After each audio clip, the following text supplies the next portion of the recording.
second game today. Some group reaction to end the day.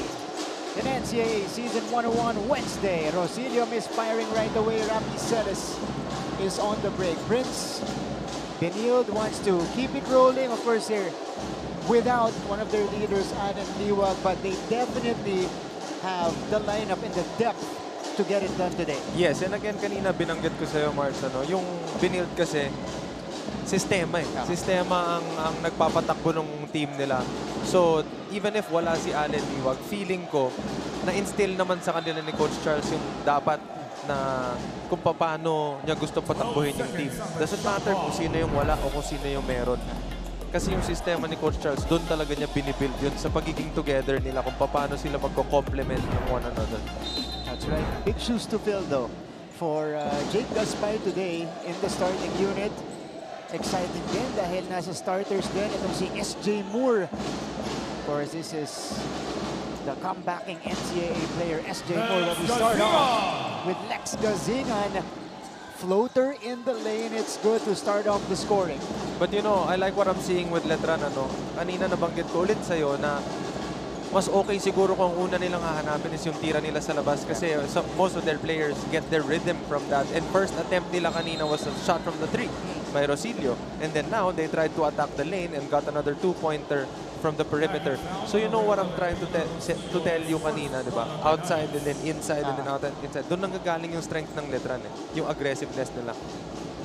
Nung laban kontra San Beda was, you know, letting them shoot from the outside. Challenge yung shooting nitong Letran Knights, and as you mentioned earlier on top of the coverage, they did make a lot of three-pointers, Prince, kaya nagpatuloy yun hanggang sa huli. Oo, naging effective yung kung paano nila pinigilan na makatira sa labas itong Letran, makakuha sila ng uncomfortable shots from beyond the arc. And so far, during that game, it was effective. So if you guys are wondering kung bakit po maraming walang player, walang malalaking pangalan dito sa ating court, or at least some of them are not in this game, ito, may atid sa ating balita, si Fatima Reyes. Fatima, go ahead. Yes, Martin, for a team trying to avoid a deeper hole this season, Coach Alan Ricardo finally pulled his trademark tradition, urging the Knights to have the haircut as promised. But today's game will be extra challenging, given the fact that June Roque, Jovel Baliling, Ed Alejandro, and Jimboy Estrada will not suit up for the team due to viral infection. On the other side, lalaro ang Benilde Blazers na wala nga si Allen Liwag, Gab Cometa, Ernest Daha, Josh Cabucom at Jericho Halalon na nagpapagaling sa flu ayon kay Assistant Coach Paulo Layog. Now with both teams missing some of their players, it will be interesting to see how their trademarks will work wonders for them, Martin and Prince. Both teams are depleted. So sila yung maghaharap ngayon. Maraming salamat, Fatima Reyes, for that update. And for Letran, kasi binanggit na natin si Liwag, tapos dagdag mo pa si Cometa, wala dito sa Benilde Blazers. Letran, Jimboy Estrada, and June Roque, vital parts of their offense, Prince. Oo, si June Roque, again, isa yan sa mga kumukuha ng rebounds para dito sa Letran. And Jimboy naman, creating shots for himself and also for his teammates. Malaking kawalan yun para dito sa Letran. And kailangan mag-step up ng mga players nito para mapunan yung mga atake na dapat ina-atake ni Jimboy. Pero dito sa starting unit ng Letran, wala ka pang Jonathan Manalili, wala ka pang Chad Gamat, Teo Quahaw, tsaka Mark Denver Omega. All of them will be coming off the bench. Yes, and that's gonna be a tough second group to match, especially wala nga si Allen Liwag, and medyo malaki yung lineup na yon para dito sa Letran. And tingnan natin kung paano ma-maximize ng Letran yung second group nila mamaya. So I think the mission of this first group is to just keep up with the Benilde team. Tapos yung second group, okay, pag nakip up nyo na yan, nasabayan nyo, kami na bahala magtuloy. Parang yan yung 1-2 punch eh. Yung 1, jab pa lang. Tapos yung 2, doon sila kukuha talaga ng malakas na buwelo. Yun yung haymaker nila. At least paunang haymaker sa laban. And malay mo, tinan natin kung paano magiging reaction nitong mga Letran players natin. Ngayon pa, one page na sila at balik na sila sa kanilang tradisyon ng pagiging kalbo. That's right. This is Luis Tapeño. Another transferee here for Letran. Cross-court pass. Manalili is in the game, but he has called for too many steps opted to drive instead of taking the outside shot. Again, that was a kick-out pass from the post.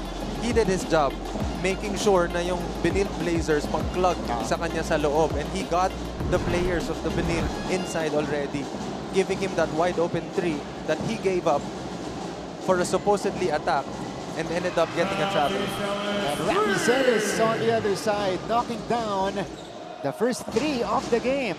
UC misses. Here comes Ancheta.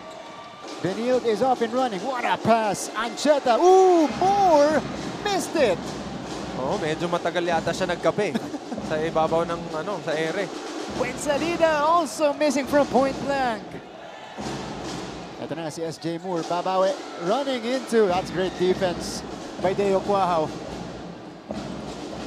Manalili, back and forth, sloppy basketball played by both teams actually, end-to-end action. Oh, and medyo unusual para kay Manalili to na mag-umpisa siya on a turnover and at the same time, another turnover getting the offensive foul. Yung 3 puntos kanina ni Rafi Celis. Good defense played on the other end. So, Celis trying to prevent Manalili that time. Oo, sa tingin mo ba, itong si Gamad, may tutuloy pa niya yung swerte niya nung first game? Late siya pinasok nung ikalawang laban. Oo, against San Beda. Medyo hindi na siya nagkaroon ng time para uminit. Ito, maaga siya ipinasok at ginamit ni Coach Allen. Outside shot, Morales hits back iron. But we have a foul on the rebound. This will be against Jake Gaspay. Good call. Good call yun para kay ref. Normally, hindi napapansin yung mga konting pitik na tulak na ganon. But that was a good eye para dito kay ref. Both teams feeling each other out. Timeout muna tayo.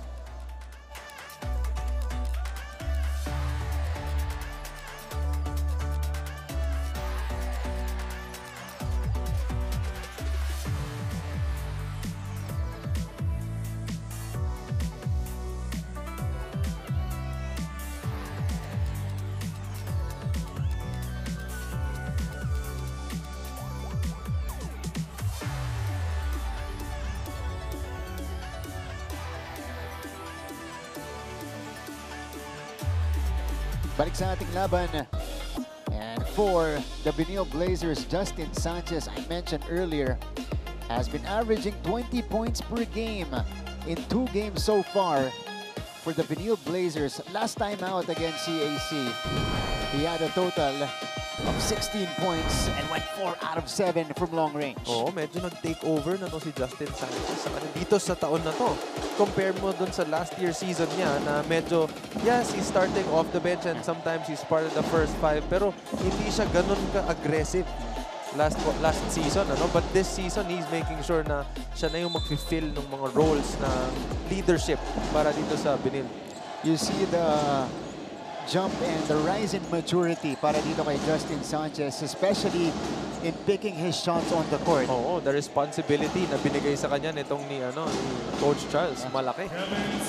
Kevin Santos, in the meantime, just entered the game, went to work right away. Yan yung Kevin Santos na kilala natin. Di ba? Kalbo. Oo, Ayan. at saka aggressive. Aggressive kumuha ng rebound, aggressive kumuha ng bola. Oh, outside shot. That's why he's there. Matthew Oli nailing it.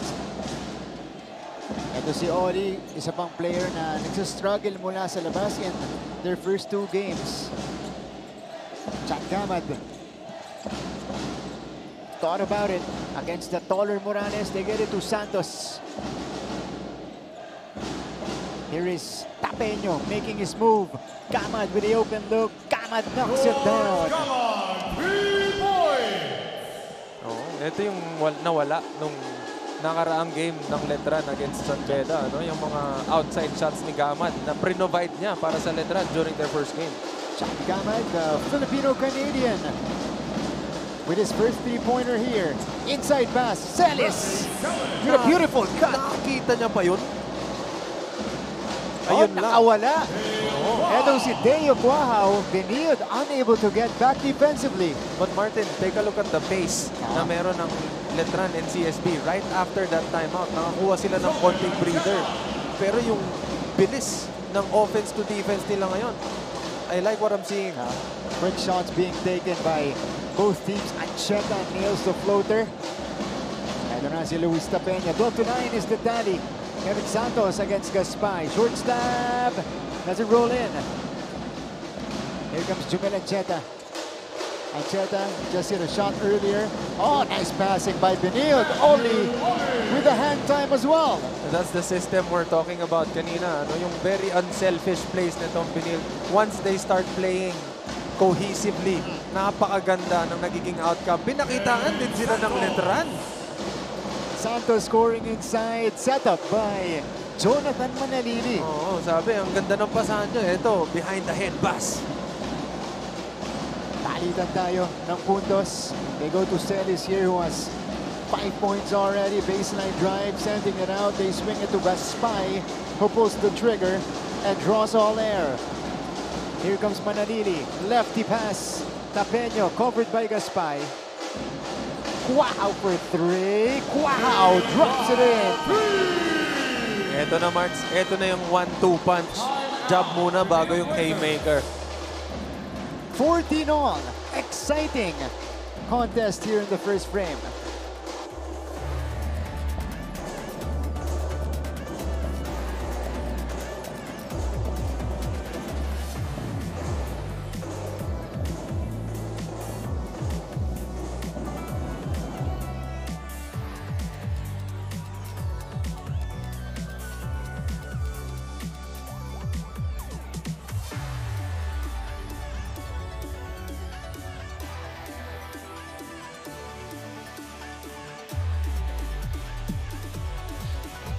Balik sa ating laban for the Letran Knights against the Red Lions. Jonathan Manalili tried to carry Letran in that game, Prince. He had to do everything. He cramped up towards the end as a sign of, you know, his activity all throughout the game. Oh, ibig sabihin, binigay niya na lahat. Yeah. Binigay niya na lahat. He tried to carry the entire Letran team, especially those in the second half. Kasi nag-struggle talaga sila makuha yung rhythm nila.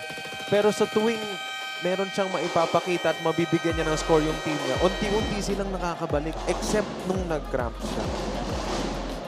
Pero hindi lumabas ng laro nun. Sandali lang. Oo, pero bumalik din siya. Nagpahinga lang. Pahinga. Sumakto rin yun sa timing ng review ng call eh. After niya nag-cramps, meron silang pina-review na call, nakapagpahinga ng konti, masahe konti, and then bumalik na. Yun ang fighter. Yeah.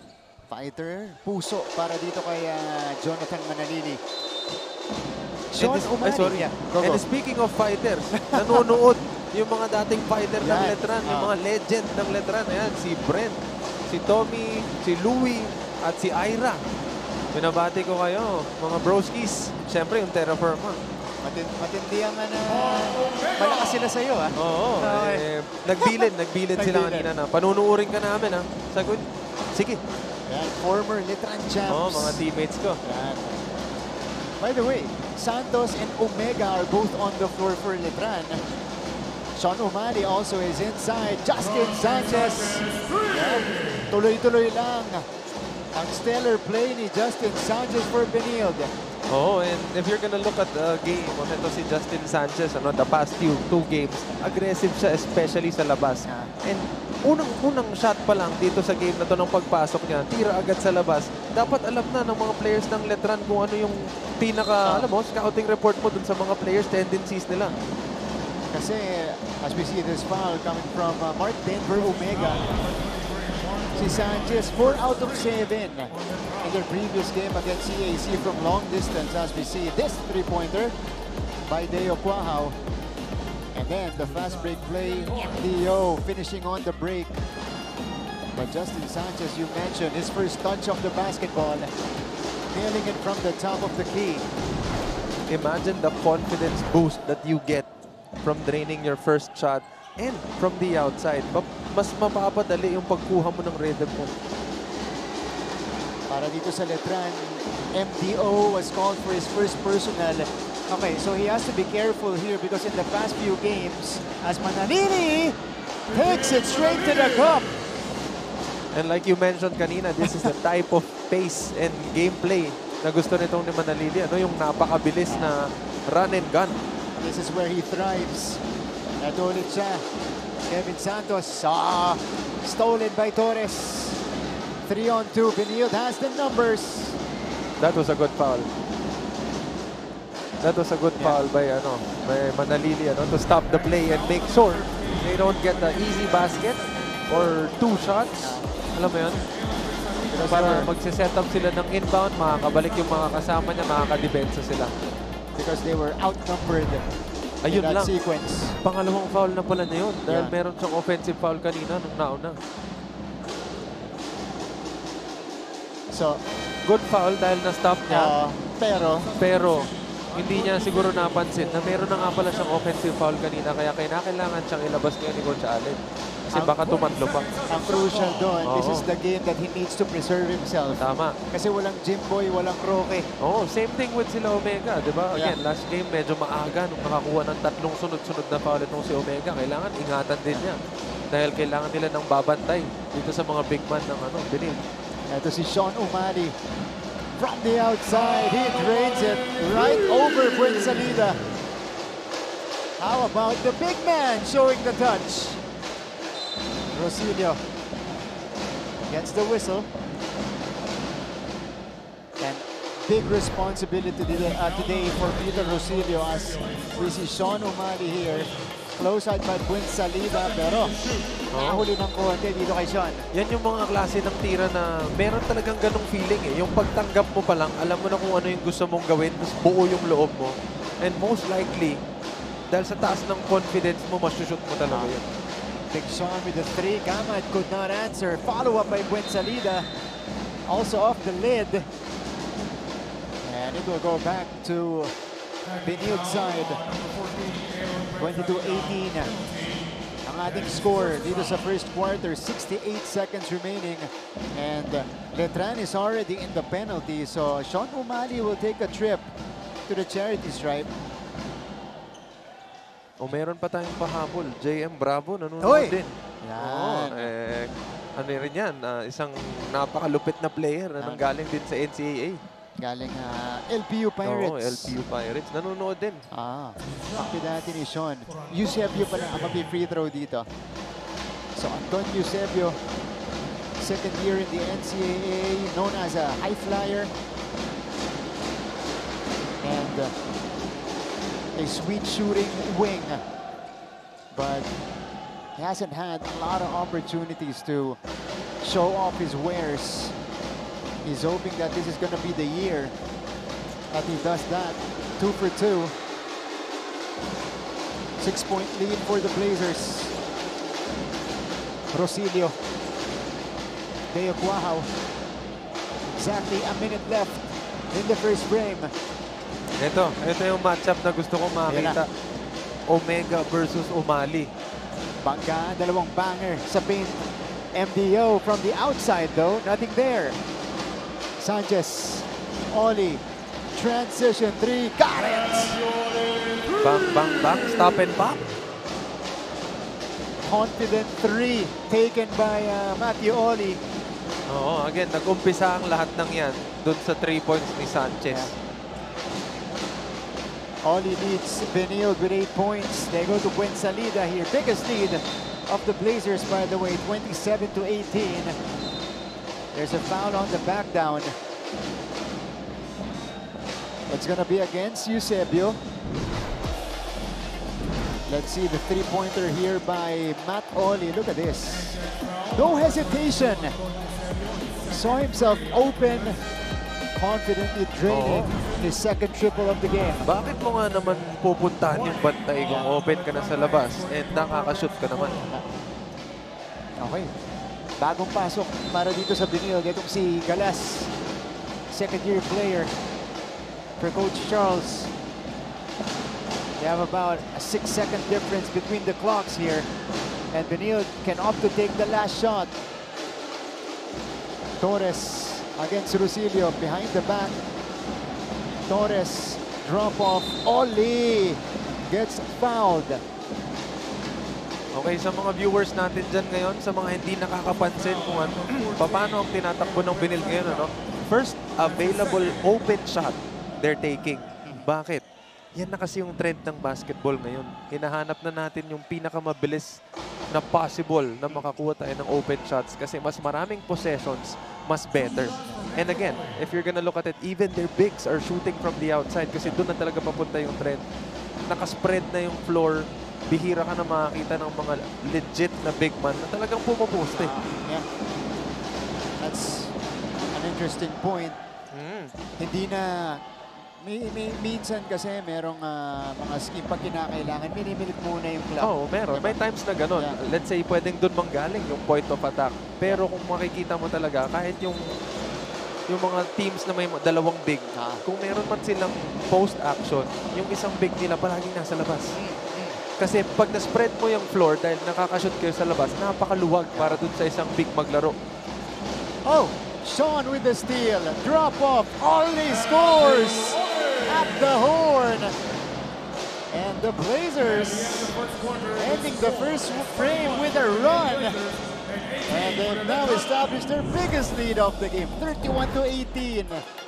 Ito, Umali got this inbound and then dropped it off to Matthew Oli right on time.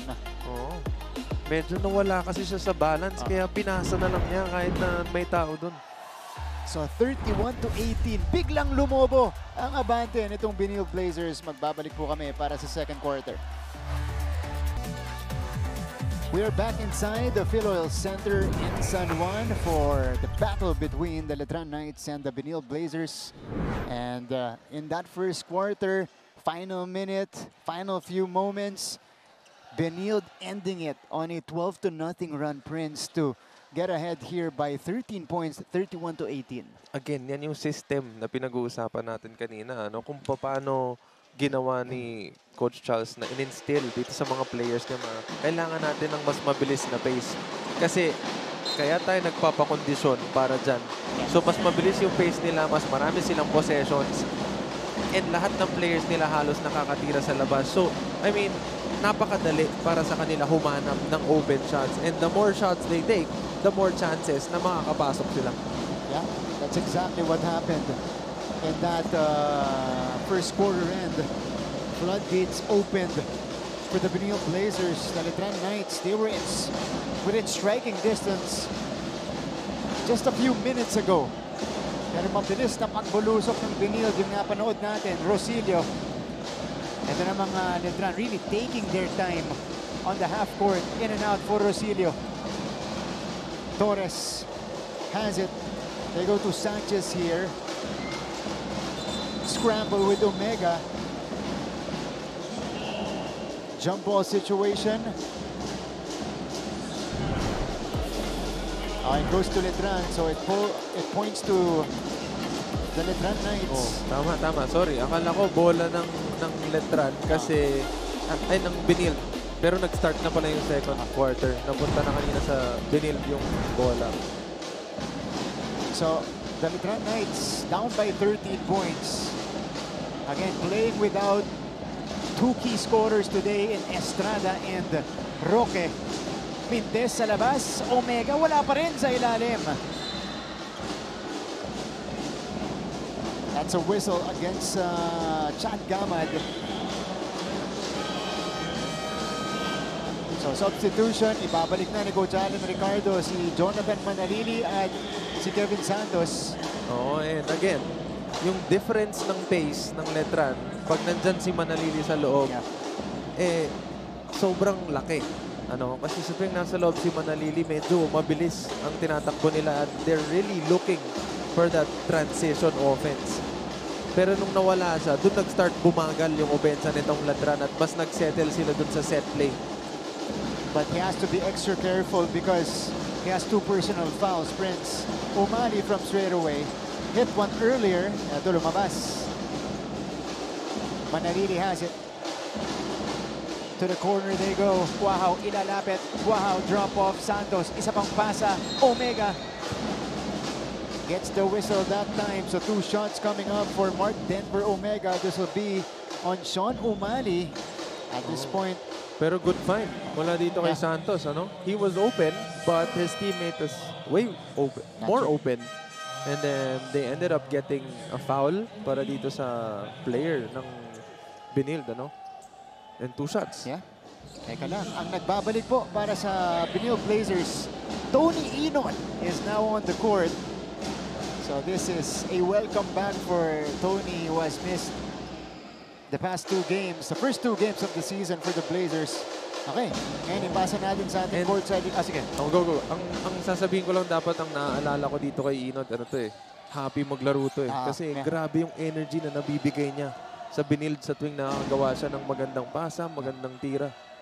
Definitely still one of the key guys of the Blazers. Bigay natin ngayon kay Fatima Reyes for her report. Fatima, go ahead.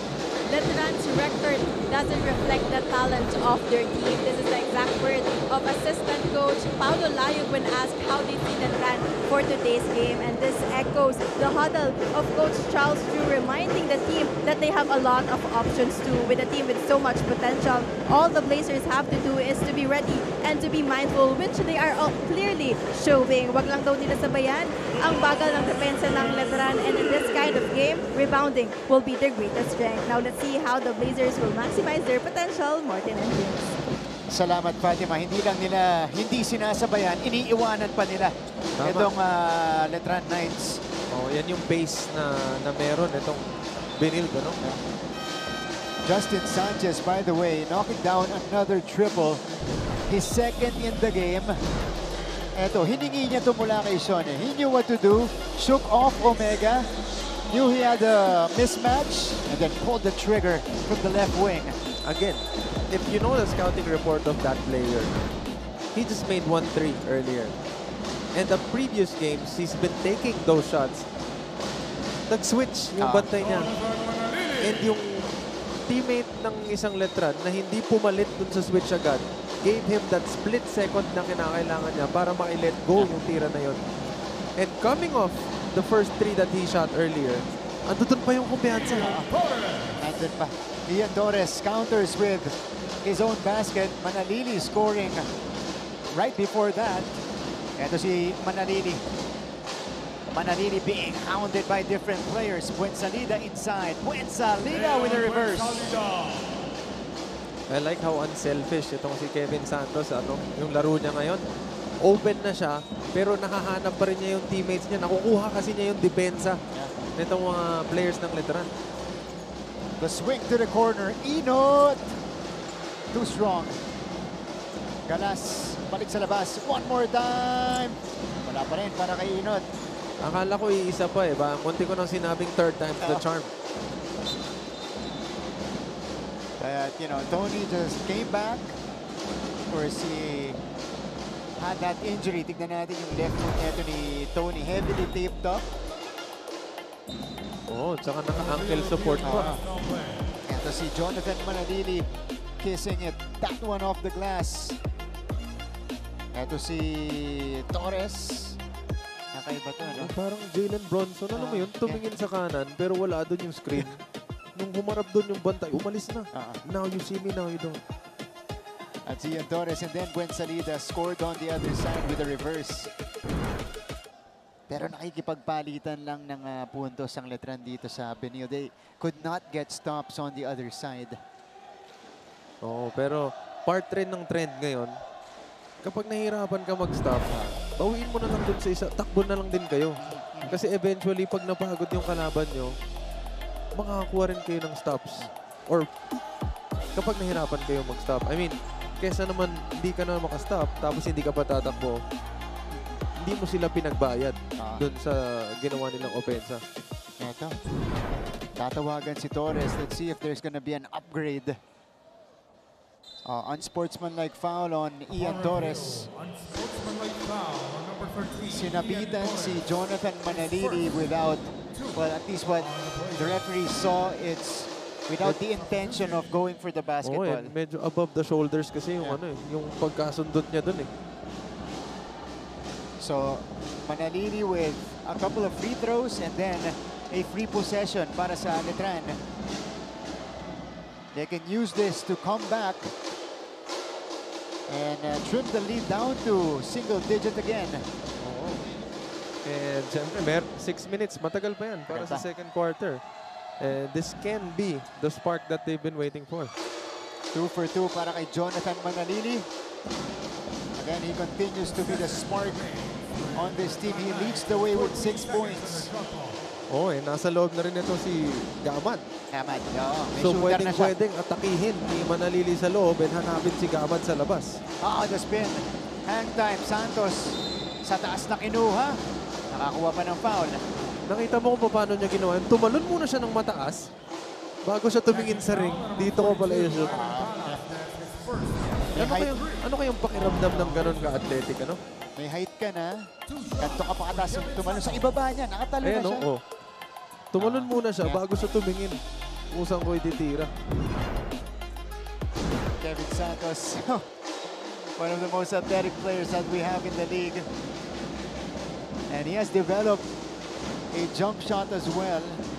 Dun sa mid-range. Definitely one of the key players in the front line for Letran. He drops in the free throw. So success para sa Letran yung sequence na yon. Baba. Sa 9 na puntos ang abante ng Benilde kaya time out si Coach Charles.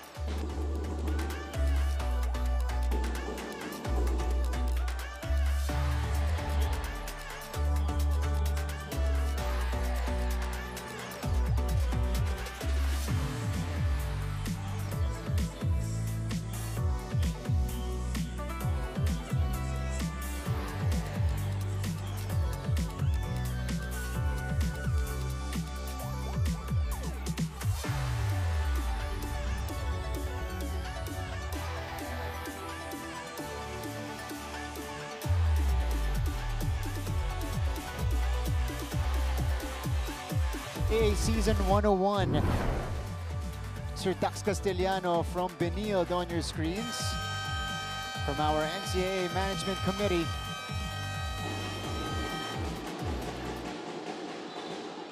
The Blazers ahead by 9 points.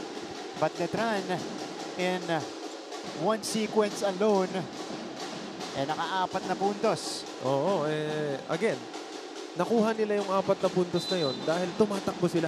Yeah. Nung nag-umpisa din sila na bumilis yung pace nila, doon sila nakakuha ng stops and at the same time ng attempts. So sasabayan nila ngayon itong pace ng Benilde. Sean Umali, back down, Inot, still couldn't buy a basket. Hindi na siya tumalon para sa rebound na yun. Manalili setting things up. Letran trying to chip away further. Cross-court pass. Catch and shoot for Gamad. Tapos, Buensalida saves it to the wrong guy. Ancheta. Ancheta is on the move. Ancheta faking out the defender and then proceeding with the layup. Yan naman ang pros ng mga ng mga mabibilis na guards, Yung mga konting shuffle steps nila na ganun. Hindi mo alam kung kakaliwa ba sila o kakanan sila. Na-maximize nila. Napakagat niya yung depensa. Sanchez, throwing it back to the other half of the court. Letran will get it back. Let's see what happened. Ito, Ancheta. Bumilit na itong si Kevin Santos. Kaya na libre yung lane para kay Ancheta. Rafi Celis comes back in, replacing Sanchez. Lex Gazingan to trigger the ball in. Pati si Jake Gaspay nasa laban natin ulit. Manalili. Almost at the halfway point of the second frame. Manalili scores it off the glass. Napakaganda talaga ng play na yun. Yung Spain play nila na ginagawa nila since last game. Doon sila nakakakuha ng open. Doon sa guardia nila na umaatake or doon sa roller nila na rumoroll. Pinagbabasa nila yung depensa kung sino ang pipiliin niya pag dumidepensa siya. This is a wild kick out by Rafi Celis. 5 to shoot. Aatake si Ancheta. Pump fake. Up and under for Jomel Ancheta. Nakita mo ulit yung shuffle step niya bago siya umap fake. Hindi mo talaga alam. Ang hirap i-master nun. Yung footwork na yun. At sa may bandang gilid pa, pinabanda yun ni Jomel. Buensalida, back to Gamad, yes! Sabayan ulit tayo dito sa ating second frame. Stolen by Letran. The pressure was effective and it worked. Manalili to Buensalida against Gaspay. Aaron almost losing it. Instead, may sumabit na player ng Benilde. Oh, they were playing such good defense there na hindi na dapat nila sinusundutan yung ganun. Kasi kung ako naman dito sa teammates na to, si Sean yung bumabantay. Hayaan mo si Sean doon, kaya niya dumipensa sa poste. Hindi mo kailangan dumig, hindi mo kailangan tiwala kay Sean kasi yun isa sa mga strengths niya. Yeah. Ito yung galaw kanina ni Jomel Ancheta. Buensalida to Gamad for the answer. Pero yung call nga kanina, tinawag kay Sean O'Malley. So, exactly 4 minutes left in our first half. Buensalida makes his move. And this is another foul. This time, it's on Morales. But this is smart, ano? For some reason, habang ginagawa nila yung mabilis na pace, itong Letran, hinahanap din nila yung bigs nila, pinagkikreate nila yung bigs nila kasi, again, ever since the beginning of this game, their bigs haven't been selfish. They're looking for their teammates, they're waiting for their teammates to get open, kicking the ball out, getting the ball inside the paint, and then giving those drop passes to the other bigs. So they're involving everyone, kaya medyo humahabol sila. Yeah. Kanina pa yan. Kanina sila Santos at Omega. Nagpapasahan. And you're right. This is an interesting plan as well for Coach Allen Ricardo to make the bigs become the ball handler at times. Kasi wala si Liwag. Ah. Walang big na magdidictate sa bigs ng CSB kung ano yung gagawin nila sa loob ng court. Again, Liwag is a leader para dito sa Benilde. And the fact na wala siya ngayon, mababawasan yung communication ng Benilde. Kasi alam naman natin na malaking part ang nilalaro ni Liwag para doon. You guys are wondering, Alan Liwag not in the game. He is under the weather. Dex Kazingan got the steal and the basket on the other end. That was the same first basket he got kanina at the beginning of this game. Baba sa 5 ang abante ng Blazers. Rafi Celis will back down, or will back up rather. Celis the crossover. Celis got away! But it's an offensive foul on Celis. Should have been a good move but natamaan. And nasa harapan lang yung referee. Ang nakita is yung tinamaan yung si Gamad. Ano? Yeah, there's the crossover. And then the hop. Oh, yeah. The ward off. Pwedeng non-call, pero that's the referee's decision. Again, in-extend kasi niya eh. Kung hindi niya siguro in-extend, I mean, inangat lang niya yung bola, he would have gotten away with it. But he extended a little. Yeah. So yun yung nakita ng referee. Okay, timeout muna tayo.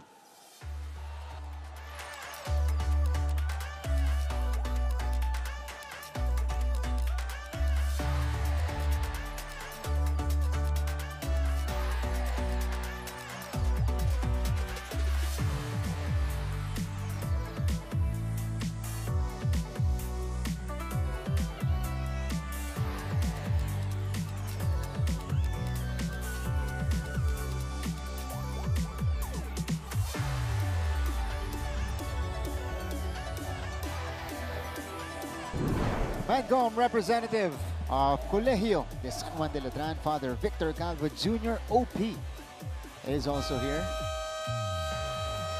Sabi ni Father nung kanilang pep rally, pahinga lang kami ng konti sa seniors ng 2 years, babalik kami sa playoffs ngayong year. Dr. Lorenzo from EAC. And for EAC, got a big win yesterday over that young JRU team. The hero of the game was their team captain, Nico Kinal, who nailed the go-ahead 3. Grabe yung tinira niya na yun, ano? Guts. Yeah. So, 1-1 na rin itong EAC. O, second quarter turnovers, kaya nakahabol. Itong Letran Knights, 6 na turnover para sa Benilde. Fuenzalida with a way-through move. Oo. Making sure na his presence is felt. Tatlo na lang ang abante ng Benilde. Letran has outscored Benilde 19-9 in the second quarter. Yeah, but this is bad. You know, naghahabol itong Letran, tapos makakakuha sila ng technical from the bench. That's gonna kill the momentum na meron sila. Yep. And possibly shift the momentum to Benilde. And nangyari na yan. Yep. Last game nila against San Beda after they got the unsportsmanlike foul. You're right. Completely changed the complexion of the game from that point, no? So, that's the technical free throw. 17 seconds on the shot clock. Still 40-37. Torres. The Blazers trying to put out the fire. Torres pulls the trigger. Babawi. Masyado malakas. Morales with the offensive rebound. Torres. Morales to the corner they go. Celis. The struggles continue for Benilde in the second frame. Martin, props dito kay Gamad. Ano, yung depensa na nilaro niya doon para kay Torres to stop that shot from the 3 points. And yung X-switch nila, yun yung nagbigay sa kanila ng edge doon sa offense na yun, sa situation na yun, para makakuha ng stop. 10-2 run for the Knights up until this point. Fuenzalida had to make the pass. Short stop by Santos. Ito na, si Ian Torres. Torres, lost it. And he's gonna be called for the foul. He has to be careful. Holding foul on number Kanina, 13. natawagan na siya ng unsportsmanlike foul. That's his second foul. So, he lost the rock, went to Manalili, and then he hung on to the jersey.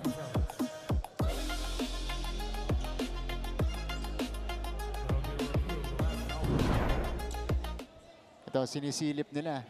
Oh, emotion ng players yan. Siyempre, pagkatapos, ano? pagkatapos mo, naka-turnover ka eh. Siyempre, ang gusto mong mangyari is to stop the play, try to get the ball back. And maybe, nung time na yun, medyo mataas yung emotions niya. Napakapit siya ngayon. I-upgrade kaya? Wow! Unsportsmanlike foul. The second on Ian Torres. Unsportsmanlike foul. So he's out of the playing court. Ian Torres. And this is gonna be tough para dito sa Benilde Blazers, ano? Ian Torres. Out of the And play hindi pa court. ata ka 100% itong si Tony Inot. So hindi natin alam kung mahihirapan sila dito dahil mabubutasan sila sa guard position. So this will warrant a suspension. No, dalawang unsportsmanlike. Yeah. In the next game. Manalili plus ball possession for the Letran Knights. So, -1 pa sa roster ni Coach Charles today. Ian Torres exiting the game with 2 unsportsmanlike fouls. Manalili, 2 for 2. So kung kanina, 5 yung wala sa CSP 14 Benilde seconds Blazers. on the Ngayon, shot 6 na. clock. 6 na. Hindi lang ngayong game. Kasi carry over pa yan sa susunod dahil unsportsmanlike yun. Yeah, that's right. Mabigat na ano yun. Mabigat-bigat yun para kay Coach Charles.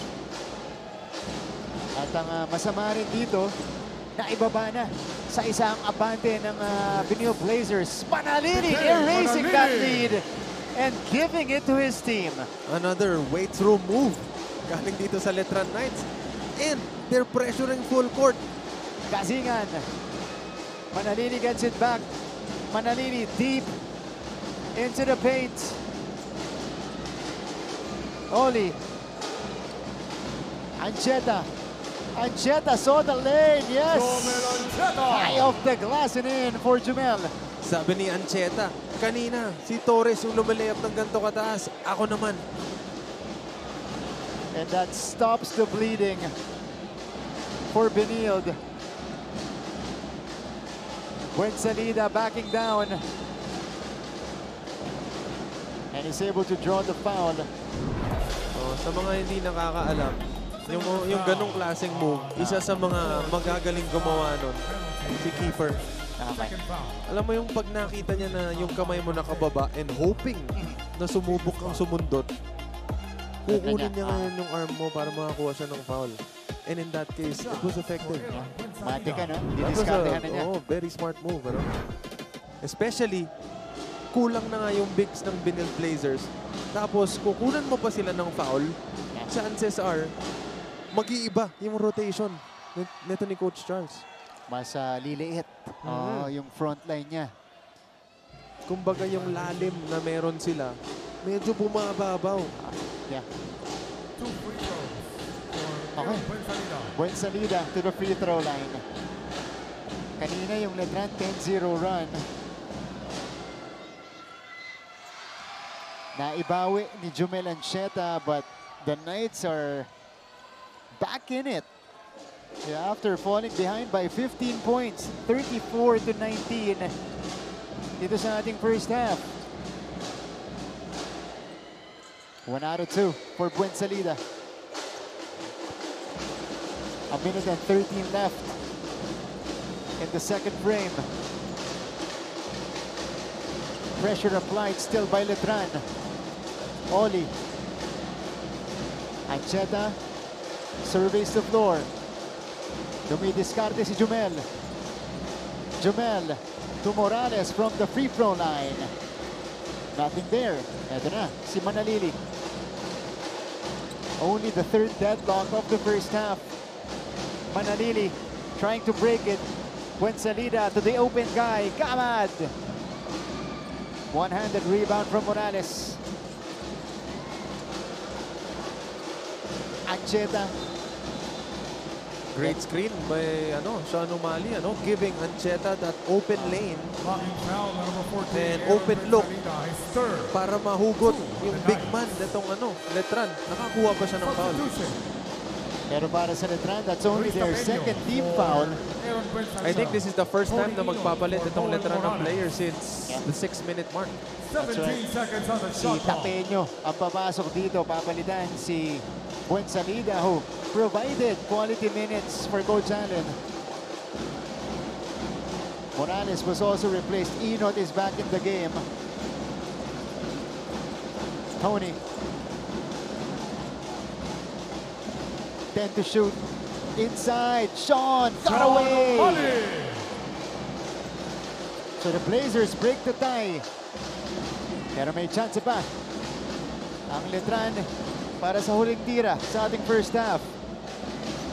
Yun yung mga klase ng pasa na makikita mo or matatanggap mo galing sa veteranong guard. Oh, Jonathan Manalili knocking down the top side three and giving Letran the 1-point lead at halftime. And 44 for the Benilde Blazers. Ito yung huling dalawang baskets natin. Sean O'Malley giving Benilde back the lead. Pero sabi ni Manalili, teka lang, ibigay ko sa team ko. Manalili with 15 points, 13 in the second quarter alone. His team ahead by a point, 45-44. Numbers and highlights coming your way and performances from our cheer squads here in the NCAA. At kung yan sa pagbabalik ng NCAA Season 101.